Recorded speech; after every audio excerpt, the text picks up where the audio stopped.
10 नवंबर शाम 6:52 का समय, लाल किले से महज 500 मीटर की दूरी पर जो बम धमाका हुआ, उसने बहुत सारे सवालों पर सोचने के लिए इस देश को, इस देश की जनता को, इस देश में जो खुद को अल्पसंख्यक कहते हैं, उन्हें सोचने पर मजबूर कर दिया है।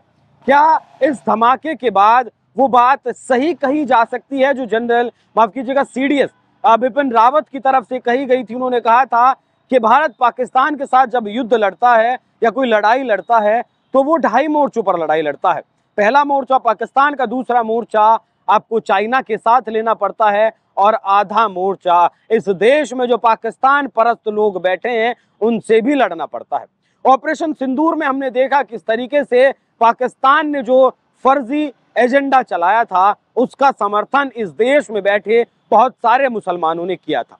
जब विरोध किया गया, जो पहलगाम हमला पाकिस्तान की तरफ से किया गया था, बहुत सारे मुसलमानों ने उसका विरोध तक नहीं किया था। ऑपरेशन सिंदूर में जब आतंकियों को भारत ने ठिकाने लगाया, उन्हें जन्नत की सैर करवाई, तब उस बात की सराहना इस देश में बैठे बहुत सारे मुसलमानों ने नहीं की थी। और अब दिल्ली में जो बम धमाका हुआ उसमें आतंकी उमर ने जब खुद को उड़ाया, एक एक डॉक्टर जो फरीदाबाद की अल फलाह यूनिवर्सिटी में पढ़ाने का काम करता था, मतलब वो एक शिक्षक भी था, एक डॉक्टर भी था, और दोनों ही पेशे ऐसे हैं जिसे इस देश में बहुत सम्मान की नजरों के साथ देखा जाता है। और एक शिक्षक और एक डॉक्टर जब इस तरीके से आतंकी गतिविधियों में शामिल हो जाए तो यकीन मानिए कि देश का भविष्य बहुत ज्यादा अंधकार की तरफ जाता हुआ दिखता है। अल फलाह यूनिवर्सिटी से 3 डॉक्टर पकड़े गए हैं, वो मुजम्मिल हो या फिर आपका आतंकी उमर हो। लखनऊ, माफ कीजिएगा, कानपुर के एक मेडिकल कॉलेज में ये जो शाहिद पकड़ी गई है, वो भी एक विभाग की विभागाध्यक्ष थी, मतलब वो भी बच्चों को पढ़ाने का काम करती थी। और इस तरीके से जब आतंकी सामने आए हैं तब भारत सरकार को एक आदेश देना पड़ा, राज्य सरकारें को अपने अपने यहाँ आदेश देना पड़ा कि इस देश में जितने भी अल्पसंख्यकों को लेकर शिक्षण संस्थान चल रहे हैं उनकी जांच करवाई जाए।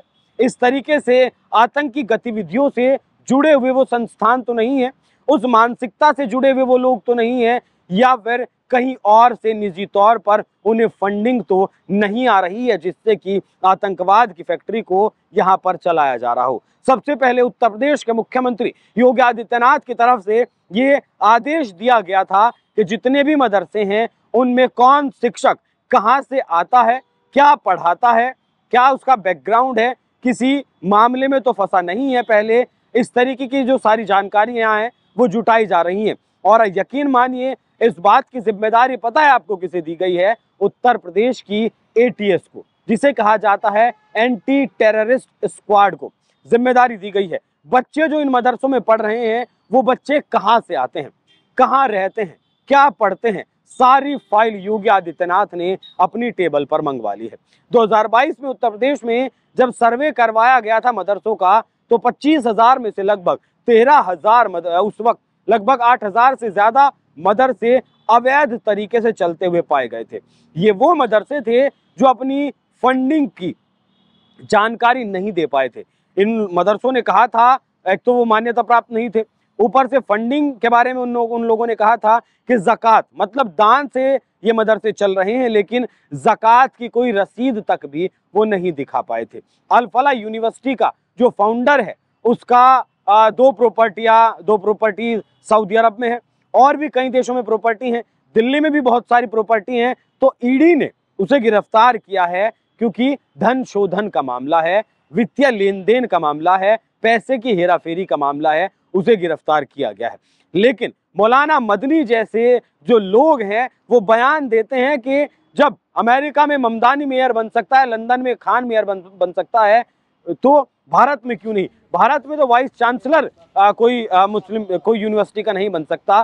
तो मदनी साहब, ये जो पकड़ा गया है अल फलाह यूनिवर्सिटी से, जो पकड़ा है, इसका जो मालिक पकड़ा गया है वो वाइस चांसलर नहीं था, वो उसका फाउंडर था, मतलब वो उसका मालिक था। और मुसलमान तो इस देश में राष्ट्रपति भी रहे हैं, उपराष्ट्रपति भी रहे हैं, राज्यपाल भी हैं और वाइस चांसलर भी रहे हैं। तो जो योग्य है, और आर्मी में भी बहुत बड़ी बड़ी पोस्टों पर अपनी सर्विस, अपनी सेवा इस देश का मुसलमान दे चुका है। तो जो योग्य है उसकी योग्यता के अनुसार उसे काम वो करता है। बाकी फिलहाल जो जांच के आदेश दिए गए हैं उसमें क्या क्या आ गया है वो मैं आपको बता देता हूं। अब राज्य सरकार अपने अपने अल्पसंख्यक शिक्षण संस्थानों पर नजर रखेंगी कि वहां किसी तरह की संदिग्ध गतिविधियां तो नहीं चल रही हैं या फिर किसी तरह की संदिग्ध वित्तीय अनियमितताएं तो नहीं हो रही हैं। एक उच्च स्तरीय बैठक में यह फैसला लिया गया।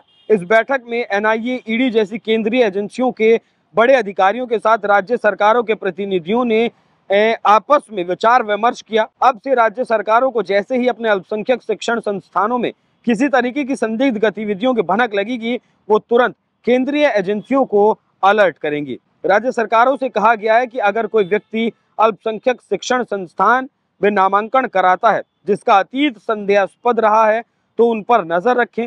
ये भी कि अगर कोई संदिग्ध गतिविधियों में शामिल पाया जाता है, खासकर अगर वो स्टूडेंट के लिए मीडिएटर या हैंडलर के रूप में संदिग्ध गतिविधियों को अंजाम दे रहा है, तो वो विशेष रूप से जम्मू और कश्मीर से है तो उसको लेकर अलर्ट किया जाए। राज्य सरकारों को साफ तौर पर यह सुनिश्चित करने को कहा गया है कि जांच पड़ताल की वजह से उनके किसी भी अल्पसंख्यक शिक्षण संस्थान को किसी तरह की असुविधा भी ना होने पाए। हमारी एकमात्र कोशिश भविष्य में किसी भी अप्रिय वारदात को रोकना है, किसी भी संस्था या व्यक्ति को टारगेट करना नहीं है। आपको बता दें कि अल फलाह ग्रुप का फाउंडर और चेयरमैन जवाद अहमद सिद्दीकी पहले ही ईडी के शिकंजे में है। उसकी यूनिवर्सिटी के 3 डॉक्टरों का नाम टेरर मॉड्यूल में सामने आया है। कुछ दिन बाद ईडी ने उसे गिरफ्तार कर लिया। जवाद के ट्रस्ट से जुड़े करीब 2 दर्जन ठिकानों पर ईडी छापा मार चुकी है। जवाद से जुड़ी यूएई की 2 प्रॉपर्टी, यूके समेत विदेशी स्रोत से मिले हजारों डॉलर की फंड की जांच फिलहाल चल रही है। ईडी उन लोगों को भी तहकीकात के लिए बुला रही है जो जवाद से लगातार संपर्क में थे। तो शिक्षण संस्थानों में जिस तरीके से आतंक की फैक्ट्रियां चलाई जा रही हैं वो इस देश के लिए वाकई में एक गंभीर विषय है। इस देश के मदरसों में नकली नोट बनाने की मशीनें मिलती हैं। इस देश में आपका आरएसएस को आतंकी संगठन बताने जैसे जो लिटरेचर्स हैं वो मिलते हैं। और कहा यह भी जा रहा है कि आतंक की उम्र जो खुद फटा है दिल्ली में, वो बुरहान वानी जो कश्मीर का आतंकी था, जब वो मारा गया उसके बाद से उसने इस टेरर मॉड्यूल को ज्वाइन किया। इसी साल मतलब जनवरी 2025 से वो लगातार इस काम में लगा हुआ था।